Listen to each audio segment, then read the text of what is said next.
c'est toujours intéressant, je trouve, quand on parle de Malakoff. Moi, j'aime bien partir de là, si vous voulez, parce que on le voit, et sur le bas Chantenay, ça me paraît plus que légitime, et on voit sur cette image, évidemment, l'espèce d'attirance qui est vers l'ouest, qui est sur l'estuaire, où les grands projets urbains, entre autres l'île de Nantes, se sont développés, et vont continuer avec ce qu'on a pu voir. Et donc il faut un peu se reculer, quoi, pour commencer à percevoir Malakoff, que l'on voit ici. Alors ça marche, hein. Ah oui, très bien. Et puis c'est une image c'est une photo aérienne qui date de 2007-2008 peut-être. Et vous voyez qu'on commençait à peine là, à engager ce trait, si je puis dire, qui est devenu le Mail Picasso. Et on se recule encore plus, et on voit donc la petite Amazonie, avec l'ancien étier de Mauve qui se situe ici. Pas grand monde le connaît, bien sûr, puisque pour y accéder, c'est assez difficile. Et on voit évidemment tout le nœud ferroviaire et une certaine difficulté qui présidait évidemment à Malakoff, et qui perdure un peu quand même. Bien. Mais on se retourne. Et là, on a donc aussi une autre vision, qui est la Loire fluviale, la Loire terrienne, et toute la pénétration de la nature dans l'agglo. On en reparlera tout à l'heure. C'est aussi une autre façon, évidemment, de voir les choses. Alors, nous avons travaillé, et nous continuons à travailler sur un très grand territoire, en l'occurrence 164 hectares, et qui s'est appelé à l'époque le Grand Projet de Ville, le GPV, et qui associait Malakoff à son territoire de développement possible entre la gare et Malakoff, qui était le Pré-Gaucher. Donc là, je crois qu'il y a eu vraiment une intelligence de la communauté urbaine, quoiqu'à l'époque, c'était pas encore la communauté urbaine, c'était le district. La communauté urbaine est arrivée un peu après. Qui a été de penser ce projet, non pas comme un projet de quartier, mais comme un projet qui allait devenir communautaire, avec cette idée que j'aime beaucoup. Vous savez, c'est des mots qu'on n'utilise pas beaucoup, où on se méfie toujours, communautaire, communauté, enfin bon, vous lisez la presse, vous entendez la radio, vous regardez la télé. Et moi j'aime bien quand même cette idée du commun, si vous voulez, de la mise en commun. C'est quand même le sens qu'on lui donne, et cette idée de passer des alliances. Voilà. Que la question, c'est pas toujours de lier les choses ou de les relier, c'est d'avoir des alliances sur le territoire, des alliances politiques, des alliances mentales. Et donc, il faut un peu travailler dans cet esprit. En tout cas, c'est celui que l'on souhaite. Et on voit effectivement un peu ces deux territoires opérationnels qui sont Malakoff et ce qu'allait devenir, ou ce que devient Eurenant-de-Gare, mais que j'aime bien continuer à appeler le Pré-Gaucher. Alors l'ensemble s'appelle aussi le nouveau Malakoff. Enfin, tout ça est assez indéterminé en fait. Ça montre peut-être une difficulté ou du côté promotionnel, on va dire, nationalement et internationalement pour attirer des investisseurs, etc. C'est évidemment Eurenant-de-Gare. Le nouveau Malakoff, eh bien, c'est le projet politique, on va dire. Et puis en même temps, il y a quand même un ancrage territorial plus ancien, le Pré-Gaucher et Malakoff. Mais évidemment, on essaye de faire ça ensemble. Donc voilà ce qu'on connaît, l'estuaire qui pénètre, la Loire fluviale, tout ça, ça se rencontre avec l'île de Nantes, et Malakoff se situe ici avec la Loire sauvage qui pénètre le projet. Donc c'est non seulement la petite Amazonie qui vient jusqu'ici, mais ici on a encore le parc de Malakoff, et puis on voit toutes les prairies de Mauve et les îles qui s'invitent dans Nantes. Voilà. Alors ce territoire, il est né de la Loire, non seulement parce que initialement les prairies de Mauve, c'est le lit majeur de la Loire, c'est donc une zone inondable. Et puis dans les années 1850 à peu près, quand on a commencé à construire le réseau ferroviaire, toutes les voies ferrées se sont mis évidemment à une altimétrie hors inondation, c'est-à-dire que les prairies de Mauve, on va le dire très schématiquement, sont à peu près une altimétrie à 4 mètres initialement. c'est donc inondable, alors que les voies ferrées sont au plus bas à 8 mètres, 9 mètres, et puis montent d'ailleurs pour franchir la Loire. Donc on a des voies ferrées sur talus. Voilà. C'est évident. Une petite image assez ancienne que j'aime bien. Vous voyez, il n'y avait pas encore Sopin. Donc on voit déjà qu'il a fallu gagner sur le territoire fluvial pour mettre Sopin. Une image des bombardements, c'est un certain intérêt historique parce que, si vous voulez, c'est aussi une des raisons de la richesse de la petite Amazonie, parce que, comme vous le savez, les trous de bombes, etc., ont permis de maintenir de l'eau, et donc à certains endroits, et d'avoir des végétations spécifiques, puisque c'est l'endroit où on n'est pas venu combler le terrain, et on va le voir tout de suite après. Dans les années 50, on commence à combler les prairies de mauve avec le sable de Loire, puisqu'on entretient le chenal, et on voit donc progressivement ce sol qui était à 4 mètres commence à monter à 8 mètres. Voilà. Et c'est 4 mètres de sable. Alors c'est très utile pour plein de raisons. Et puis dans les fins des années 60, 68, tout cela s'est étiré. Non seulement on a donc pu, sur le territoire comblé, installer des activités d'arrière-gare, Point P, le centre de tri de la Poste, diverses choses, de remisage de cars, etc. On voit que Beaulieu là se constitue, et évidemment Malakoff. Et on voit ici comme de la pâte à meubler. Sur le sable de Loire, donc sur les 4 mètres, sur l'altimétrie à 8 mètres, eh bien, on commence des fondations qui en fait sont des pieux, puisqu'il faut aller chercher le bon sol à peu près 30 mètres en dessous. Voilà. On continue, ça monte, on arrive, et nous arrivons à un quartier plein sud, sur la Loire, donc a priori avec des atouts exceptionnels, enfin en tout cas au moins quant à la situation. Mais vous savez que, on l'a dit, donc d'une part on a les voies ferrées derrière qui viennent enserrer le quartier, et que d'autre part la pénétrante qui devait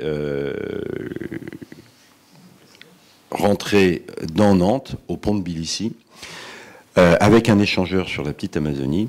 Cette pénétrante ne s'est pas réalisée, et c'est pour cette raison d'ailleurs que la petite Amazonie est donc restée dans son état, parce que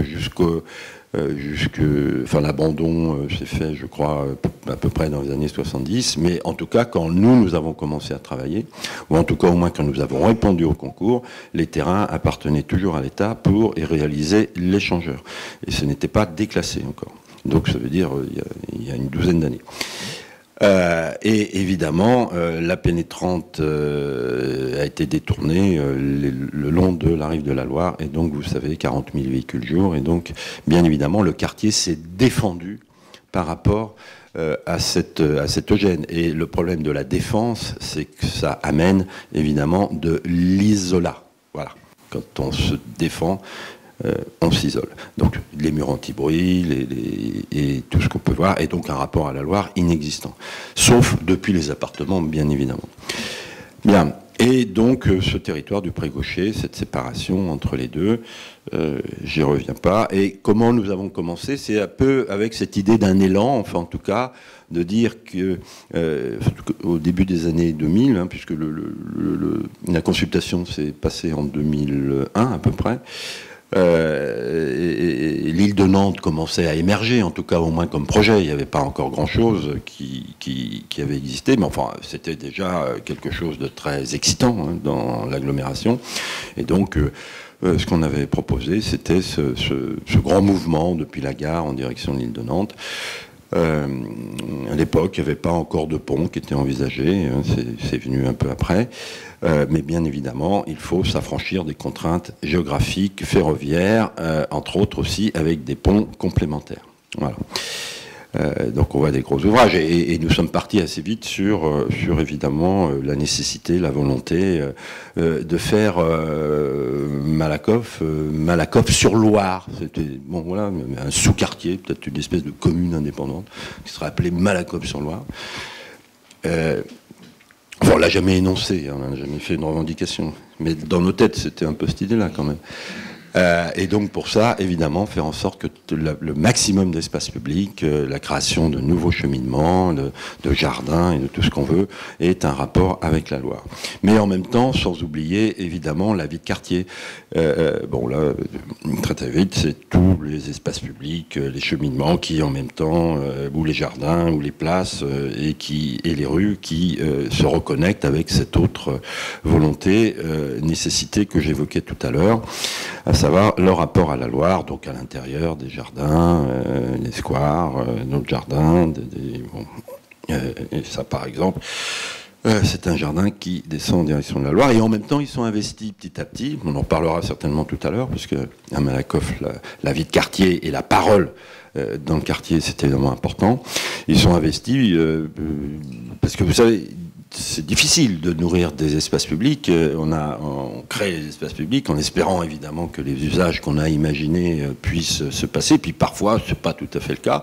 Alors, d'autres s'en emparent. C'est le cas de cette association de quartier idéal qui est venue s'emparer de petits coins, d'espaces publics en disant, alors, un peu timide au début, est-ce qu'on aurait le droit? Qu'est-ce que vous pensez de... Ah, au contraire, il faut y aller. Je vais vous parler du centre de Malakoff, enfin, de ce qu'on appelait le centre, le pont à Barly, que vous connaissez. Et ce débouché voulait dire enfin, évidemment, le pont est dans ce grand mouvement de l'avenue qui est devenue l'avenue de Berlin et qui va en direction de l'île de Nantes. Et, bon, avec évidemment un atterrage, essayer de soigner les berges. On a pas mal travaillé avec l'architecte qui s'appelle Barani, très grand architecte, sur ce pont pour soigner au maximum l'atterrage de ce pont. Et initialement, donc, ce qui se passait, vous connaissez Malakoff, des tours et des linéaires qui sont appelés des bananes, hein, parce que tout ça, c'est un jeu de courbes et de contre-courbes qui épouse plus ou moins les courbes et les contre-courbes du tracé ferroviaire.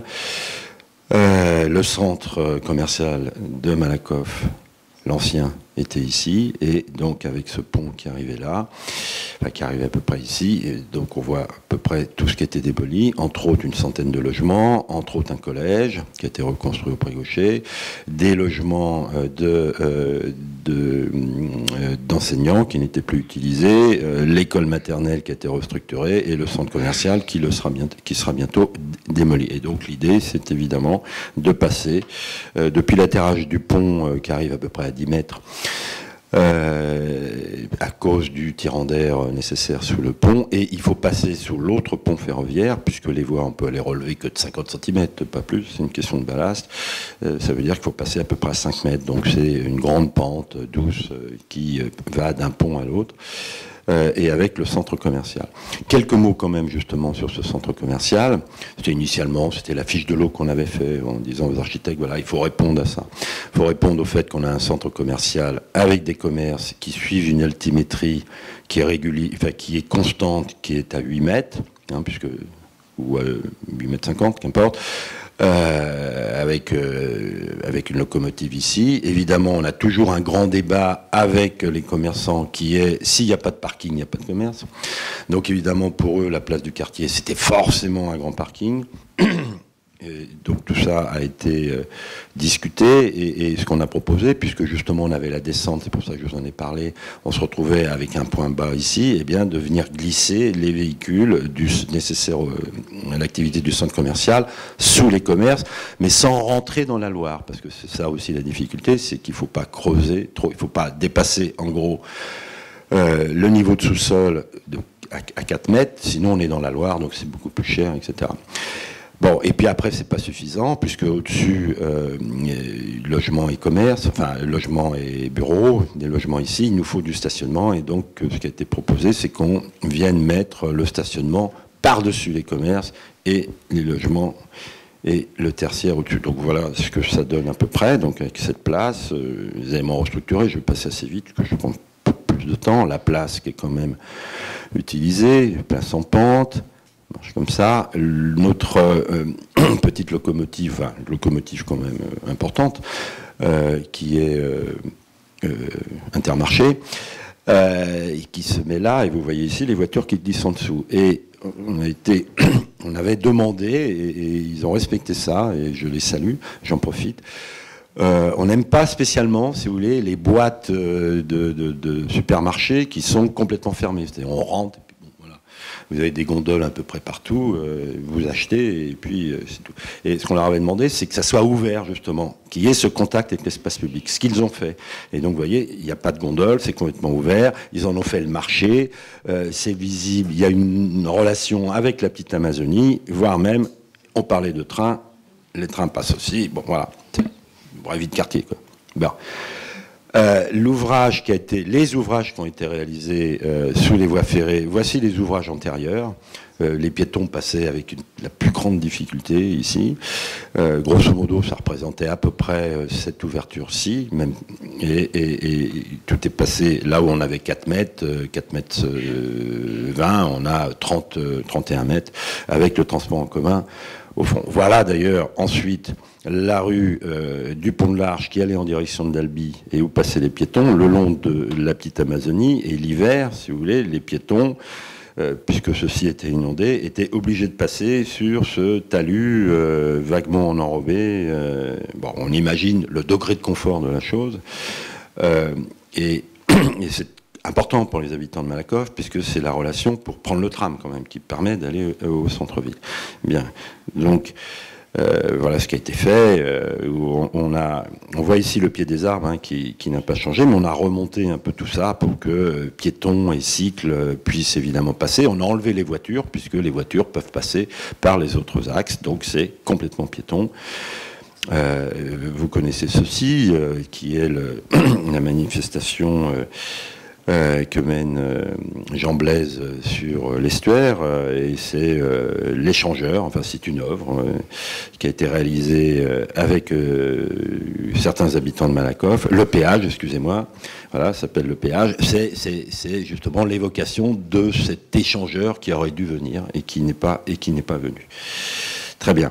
Et puis en même temps, on a récupéré des ponts où précédemment passaient les véhicules, puisque la collectivité a doublé ce pont, le nouveau pont en direction de Dalby, et on a pu récupérer l'ancien pour que piétons et cycles puissent passer avec ce niveau de confort. Donc on voit, et donc ça m'amène évidemment à parler quand même aussi de tout ce qui a pu être développé et qui continuera à se développer dans les relations, les parcours cycles, entre autres, ce qui est assez important, bien sûr, c'est l'autoroute à vélo, entre guillemets, Loire à vélo, bien sûr, et puis à l'intérieur du quartier, tout ça est pris en compte. Il y a un petit chaînon manquant, hein, je ne sais pas si on le résoudra, avec la gare, future gare, voilà. Un peu de temps, tout ça. Et puis tout ça, évidemment, a été accompagné de bien d'autres choses, de bien d'autres efforts avec les chronobus. Il y a 2 lignes de chronobus quand même qui passent sur Berlin, une en direction de... Ah bon, ça y est, bon, voilà, ça marche plus du tout. Ah, ça y est, je reviens.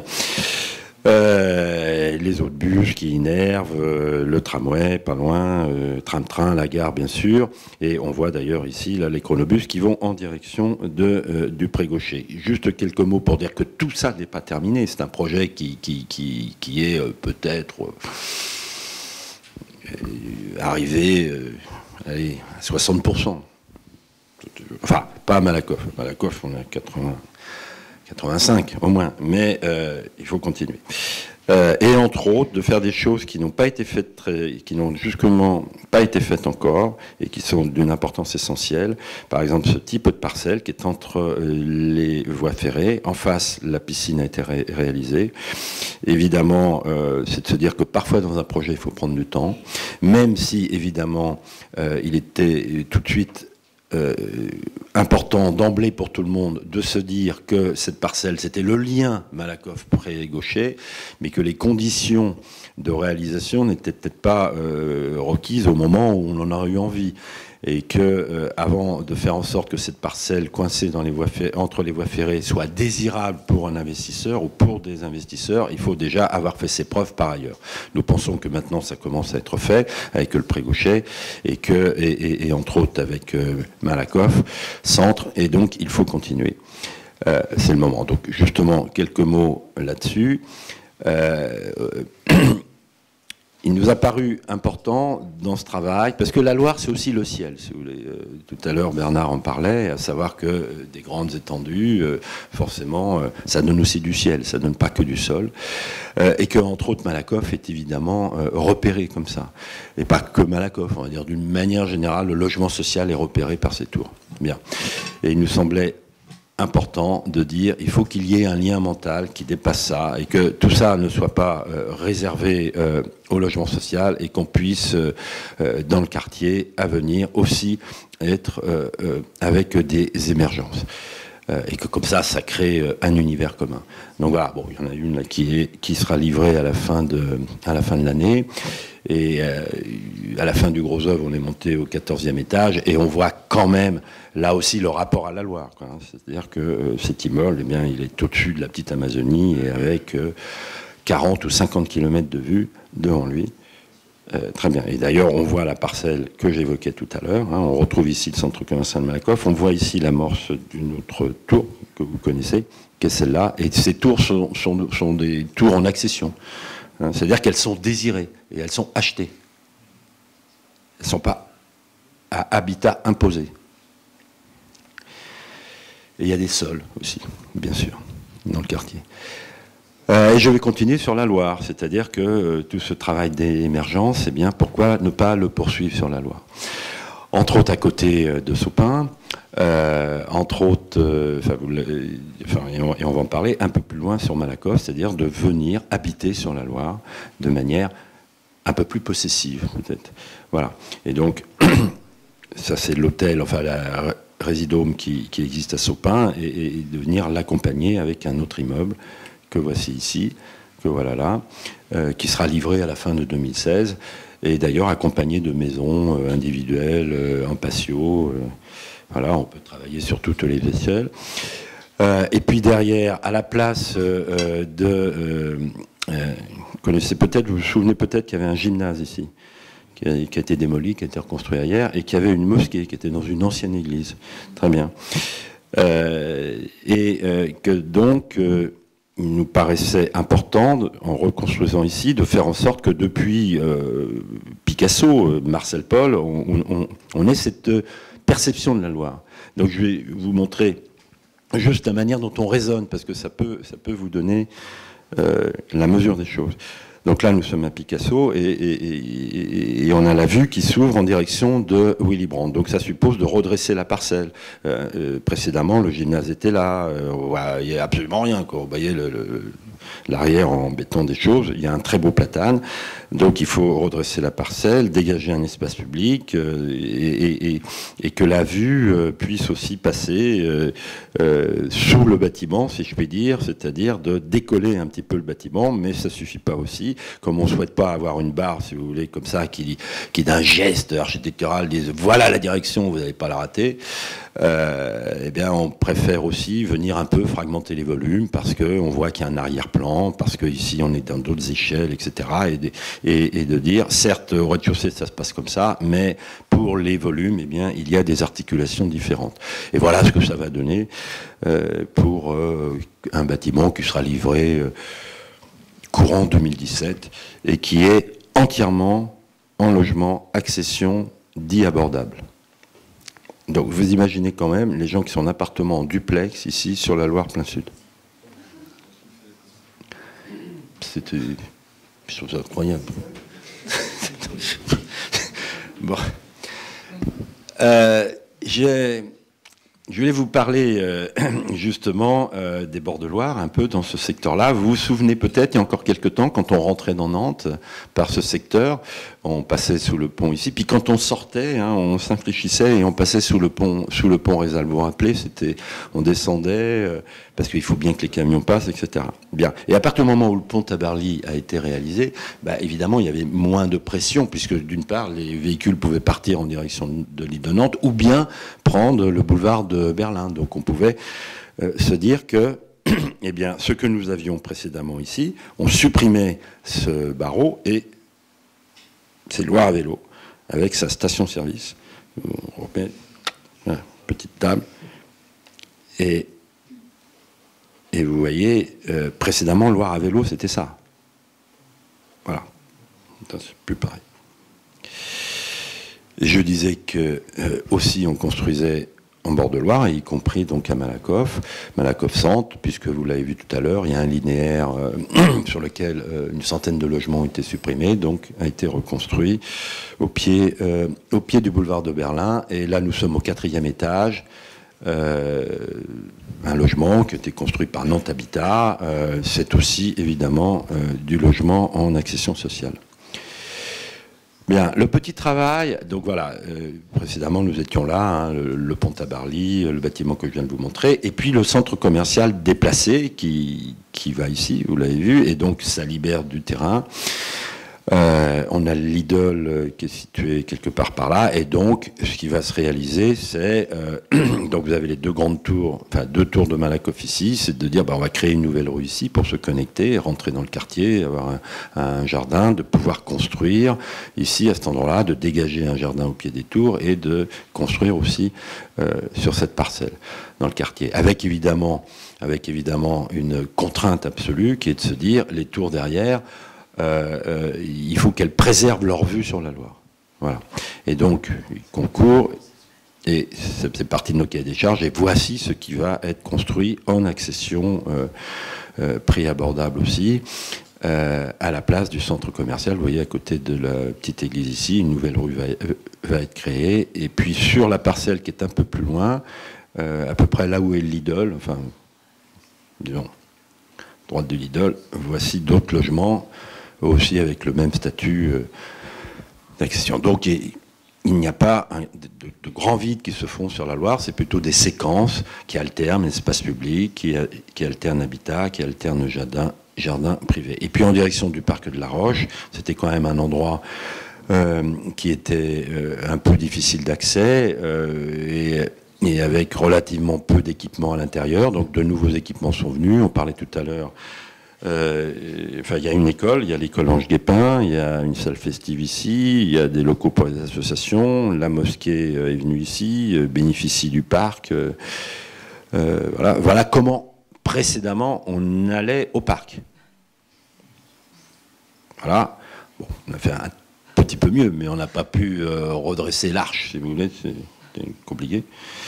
Voilà. Et voici, quand on sortait de Malakoff, l'univers qu'on avait, parce qu'il y avait plein de voiries pour aller à l'usine des eaux, etc. Et on s'est aperçu en discutant qu'il y avait, là où il y avait 3 voiries, il y avait besoin d'une, en fait. Bien, donc on peut travailler comme ça. Et quand on se retournait pour rentrer dans le parc, alors que précédemment, c'était un mur végétal, très broussaille, etc. Donc voilà, c'est un autre engagement. Et maintenant, justement, je voudrais vous parler un peu de ce qui se passe là-bas au bout. Enfin, ou plutôt là-bas au début, finalement, quand on rentre dans Nantes. Bien. Ce qu'on évoquait, à savoir les grandes prairies de mauve, la pénétrante, on bifurque ici et on va en direction de l'île de Nantes. Alors à un moment, enfin toujours d'ailleurs, il est question de construire un bâtiment ici. Donc on a établi un petit cahier des charges, mais en général, j'aime pas trop parler d'idées d'entrée de ville, si vous voulez, parce que quand on dit entrée de ville, la plupart du temps, alors les élus, enfin les institutions, on va dire, aiment bien dire l'entrée de ville, et pof, c'est leur limite communale. Alors on met un truc, un rond-point, machin, ou autre chose, et puis on oublie les 10 km qu'on s'est tapé avant, où déjà vous avez eu les zones d'activité et tout ce que vous voulez. C'est-à-dire, ça fait déjà longtemps que vous êtes rentré dans l'urbanisation. Bien, mais là. Il se trouve que quand même, il y a un effet entrée de ville. C'est-à-dire qu'il y a quelque chose qui a été relativement préservé, et en particulier d'ailleurs probablement à cause de la présence des prairies de mauve. Et qu'on peut rentrer évidemment, on a une rive à droite qui n'est pas tout à fait ça, qui est un peu construite, mais c'est relativement préservé. Bien. Et notre sujet, c'est de faire en sorte que cette préservation ne bascule pas dans la négligence. C'est-à-dire que de préserver, ça ne devienne pas négligé. Bien. Alors, je vais aller vite. La ville nature, vous l'avez compris, etc. On rentrait, donc c'était ça, ce bâtiment là qu'on évoquait. Si nous, il nous intéresse et s'il se construit, ce qu'on aime bien, c'est qu'il soit décollé du sol, de façon à ce qu'effectivement, on l'a vu, sans contact avec le parc, etc., qu'on ait ces sensations de sol végétal. Et je vais continuer comme ça. Bon, enfin, il faut veiller un peu aux vues. Par exemple, vous avez un rond-point ici, quand vous tournez, vous avez le truc magnifique, c'est que vous avez la Loire, là. C'est-à-dire que tout d'un coup, c'est le moment où, paf, vous avez la Loire. Eh ben, c'est peut-être un peu gênant que sur un rond-point, on y mette certains végétaux. Je continue sur cette entrée, mais on a des emprises où on peut travailler et on a un peu travaillé quand même sur des restructurations par là. Je vais aller très vite, juste pour dire que, en fait, c'était à l'orée de notre mission et qu'on a plutôt réagi à des projets qui allaient arriver et qui, à notre sens, pouvaient perturber durablement la qualité spatiale qu'on attendait de cet endroit. Et donc, en fait, on n'a jamais eu véritablement les moyens d'y travailler. Et moi, j'incite, et ce débat, à mon avis, peut en être l'occasion, de se dire, il faut peut-être se préoccuper de cet espace.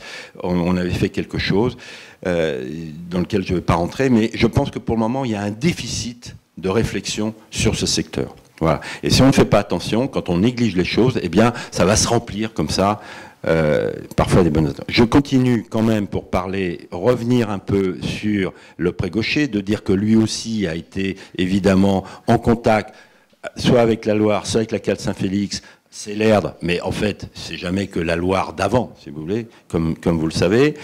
Et donc c'est tout le travail qu'on a pu mener et que cette allée Picasso en est aussi la volonté, mais en même temps c'est aussi de récupérer l'ancienne pénétrante. Grosso modo, on est passé par le tracé de l'ancienne pénétrante. C'est aussi ce qui explique sa largeur.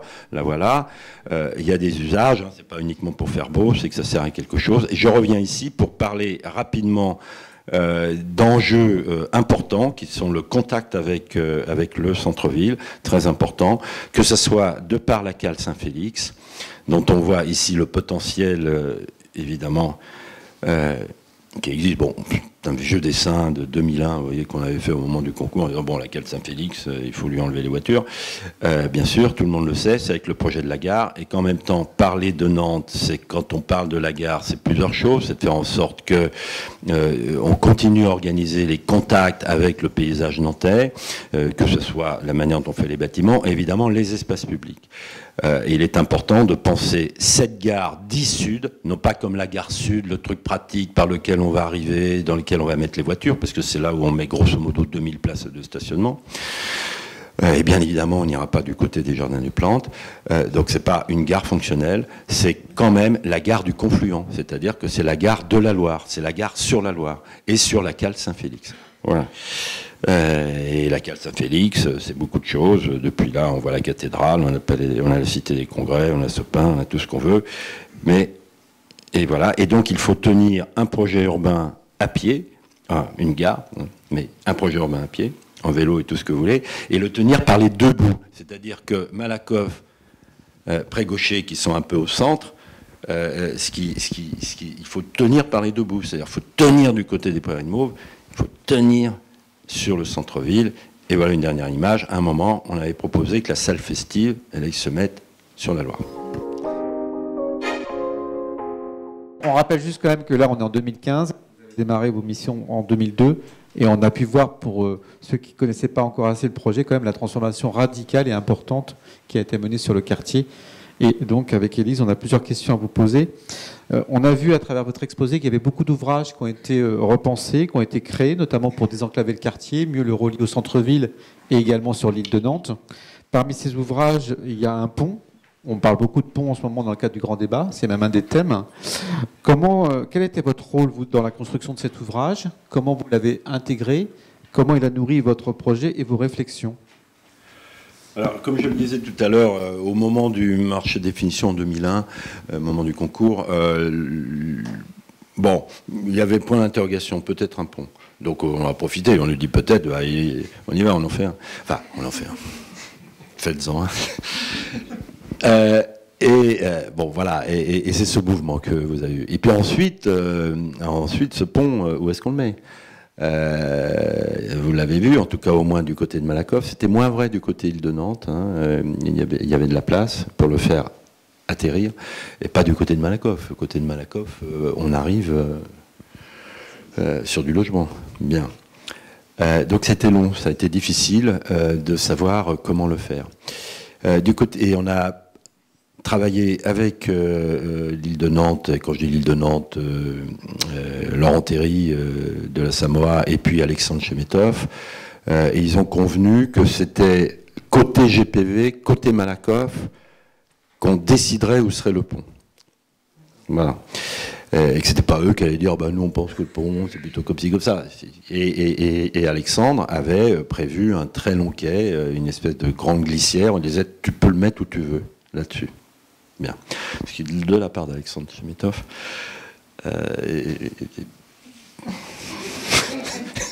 Bien. Mais on n'a jamais eu de problème.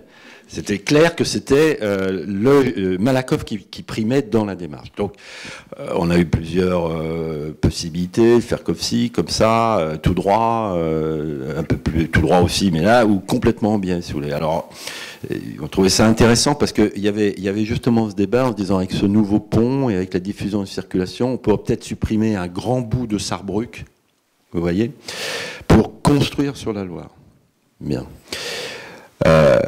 Mais après, toutes les conséquences, d'abord, si vous faites un pont en biais, comme vous le savez quand même,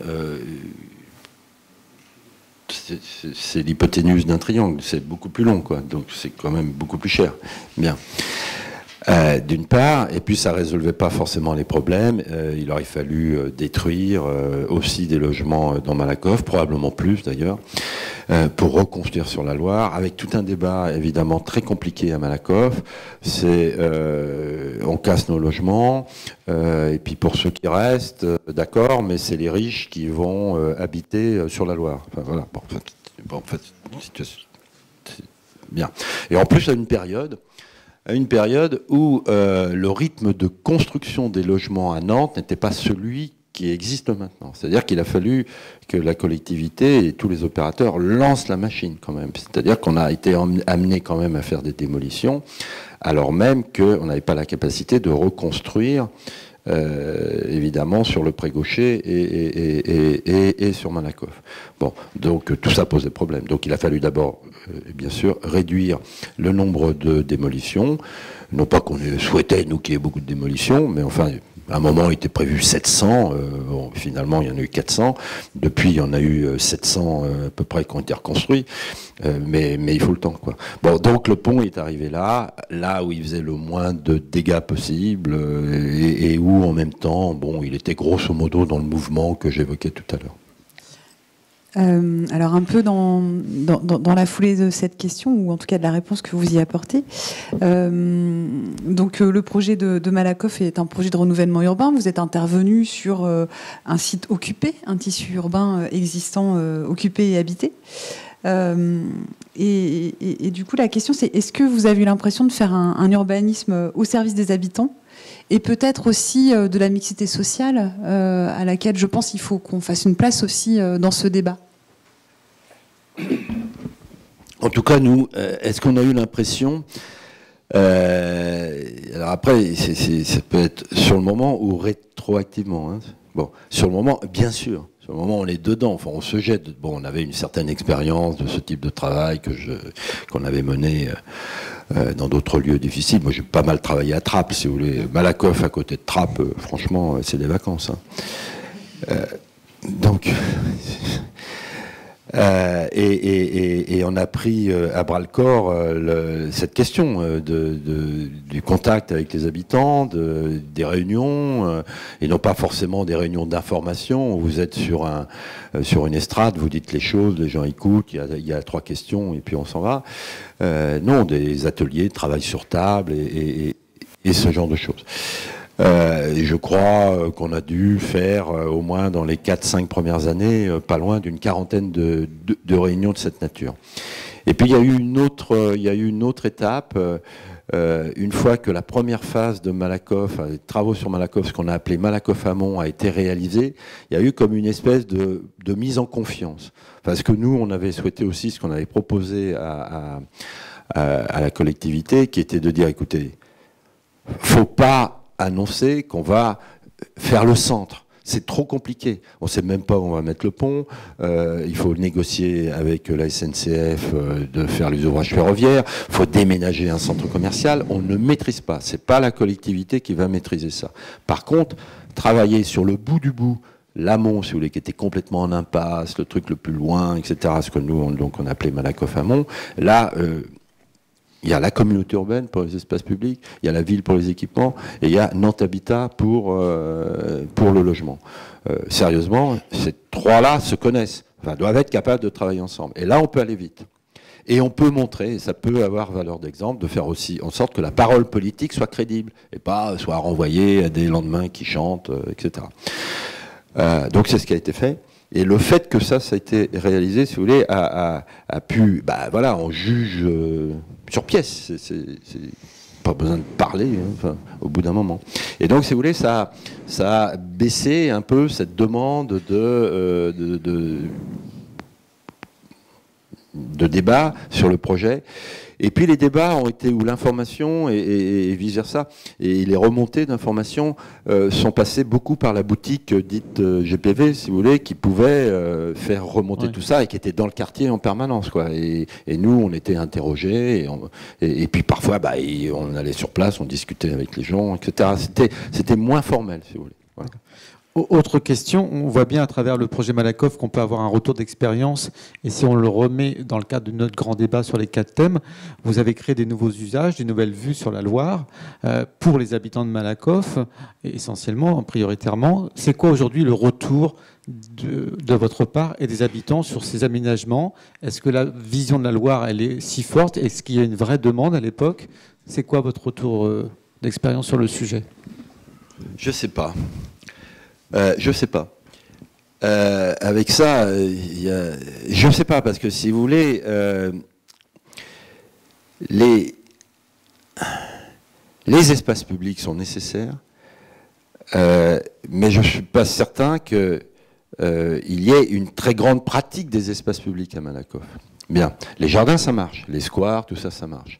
La place du centre commercial, qui s'appelle Rosa Parks, ça marche. Là, j'ai passé, avant de venir, j'étais même étonné. Je me suis dit, putain, c'est pas mal. Après, le reste, eh ben, on est dans un quartier résidentiel, si vous voulez. Et un quartier résidentiel où il y a relativement peu d'activités, enfin, à part du côté de Rosa Parks, le reste du temps, bah, vous voyez, vous, je sais pas, si j'habite dans un quartier résidentiel, je veux pas être en permanence dans la journée, les fesses sur un banc, quoi. Je peut-être un peu chez moi, quoi. Si c'est résidentiel, a priori, je suis chez moi, quoi. Bien. Donc, si vous voulez, il faut que ça soit aisé, il faut qu'on puisse passer, il faut qu'on puisse croiser du monde, de temps en temps, effectivement, s'arrêter. Mais d'une certaine manière, je ne suis pas étonné que parfois, quand j'y passe, je me dis, bon, c'est un peu vide, quoi. Ça dépend de l'heure. On parlait des temporalités, ce dont parlait Bernard, c'est ça aussi. Picasso, c'est la même chose. Si vous y passez entre midi et 2, vous allez voir énormément de monde. Si vous y passez maintenant, ce ne sera pas pareil. Bon, on verra. Peut-être qu'il va y avoir des boîtes de nuit, des brasseries, des trucs, des machins. Bon, ça nous changera des boîtes d'intérim et des banques, si vous voulez. Bien. Et sur la Loire, il y a du monde, de temps à autre.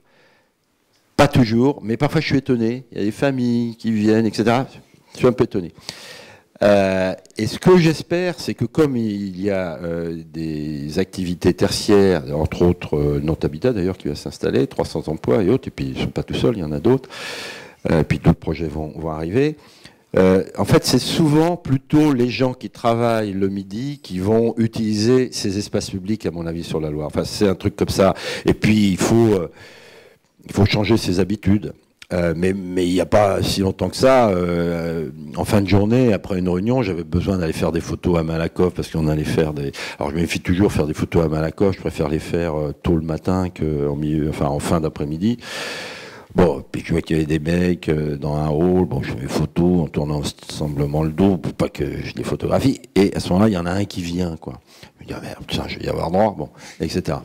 Et puis non, il me demande ce que je fais, je dis, bah, je fais des photos pour ça. Ah, c'est vous, truc, ah, c'est vraiment très bien. Alors que le mec, il était dans le hall à se pourrir la vie avec ses 3 potes, quoi. Donc, il était pas dehors, mais non, c'est super bien, etc.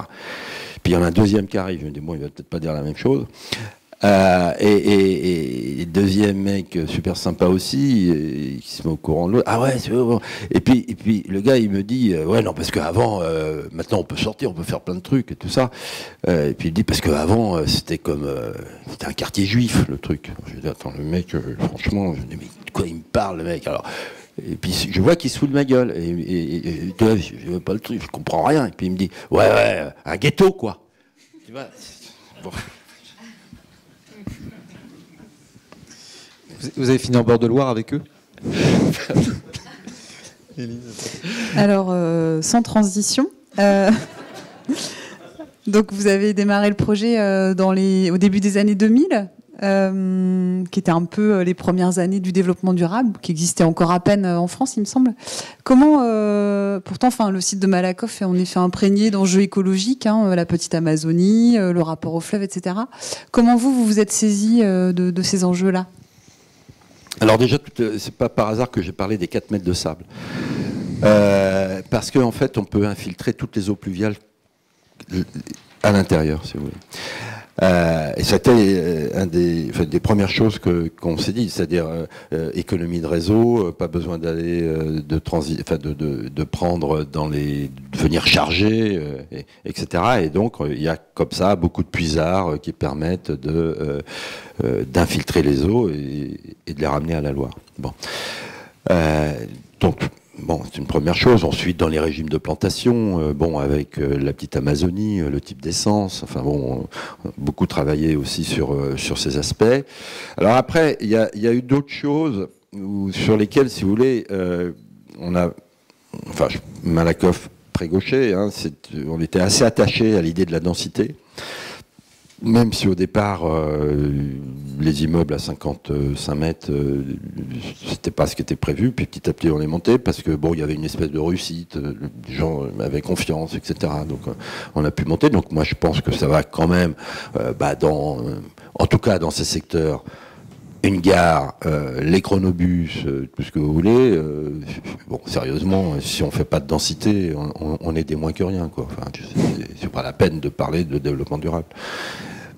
Donc évidemment, c'est un choix la densité. Je dis pas que tout le monde va habiter dans la densité, mais ça se fait. Et puis pour y travailler, en règle générale, vaut mieux travailler dans la densité que dans une zone d'activité paumée. Vous allez en bagnole et puis le midi, vous demandez ce que vous allez faire. Hein. Bien. Ça rentre dans cette logique. Alors après, il y a d'autres choses comme les économies d'énergie sur lesquelles, bien évidemment, on travaille. Et puis, je dirais que tous les architectes, maintenant, ont intégré tout ça. Enfin, c'est quelque chose qui vient de tout seul, avec une particularité sur laquelle on n'y est pour rien, mais qui évidemment, avec une obligation pour tous les bâtiments de se raccorder, c'est qu'il y a le chauffage urbain. Ce qui est quand même, là aussi, si vous voulez, quelque chose... moi, je travaille à Lyon Confluence. Un de leurs grands trucs, parce que vous savez que Lyon Confluence, ils essayent d'avoir le label super européen, truc, et tout ce que vous voulez. Le super truc, c'est d'avoir un réseau de chauffage urbain, c'est d'en créer un. Bon, voilà, donc... je veux dire que ça existe à Nantes, ici, quoi. Je voudrais qu'on revienne un tout petit peu quand même sur la notion de construire en bord de Loire. Vous avez montré tout à l'heure des images de 55 mètres même.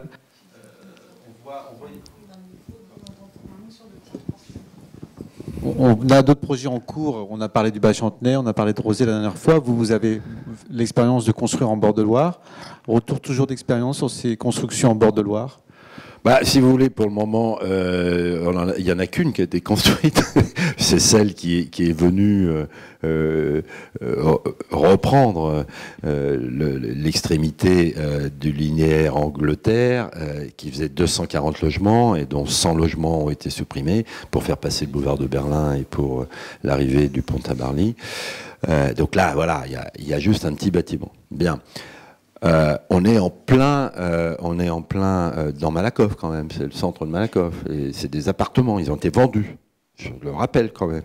C'est notre habitat qui les a construits, mais qui les a vendus. Donc il y a des gens qui viennent. Et puis il n'y a pas si longtemps, on discutait avec l'organisme qui va construire. Vous savez, là, je vous ai montré là les petits bâtiments. Ils font quand même R+9, R+10.